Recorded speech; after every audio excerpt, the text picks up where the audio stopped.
Chiegni kendo nyakwara mogi wamedo dhi nyime gi weche manyien mag ang'ich welo. Jopuonj madongo e sikunde sekondar mayudore e kar chungo od bura mar Rangwe kaunti ma Homa Bay odegne gucho omenda mar NG-CDF magiwacho ni ok onego wit oko nikech osekelo lokruok e sikunde mathoth ma Thurka.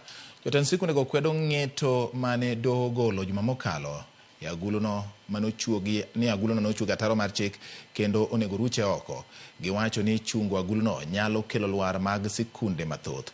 Jopuonjgo ka otelnegi kod jakom Kesha e kaunti ma Homa Bay Dickens Bula gi jakom Rangwe Joshua Amadi onyiso jood bura mondo one ni gitimo lokruoge e aguch omendano mondo obed moluwore kod chik.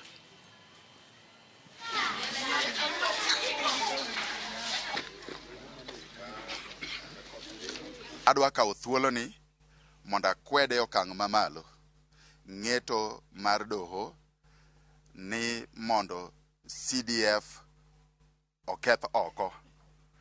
CDF osetimonwa mang'eny, obed konyo nyithindo ma anyuolni ma ok nyal.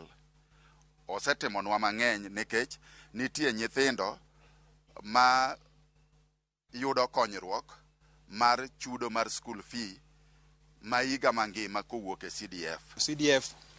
National government CDF onego continue mondo med develop our institutions, our schools, gi other facilities magisebedo kage konyo constituency.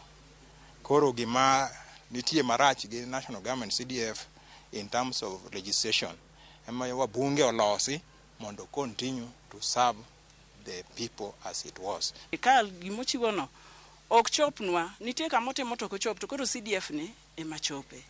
Koro jo od bura magweng'wa gi Kenya te wakwau ni mondo utimane amendments mondo gini kik kir oko completely.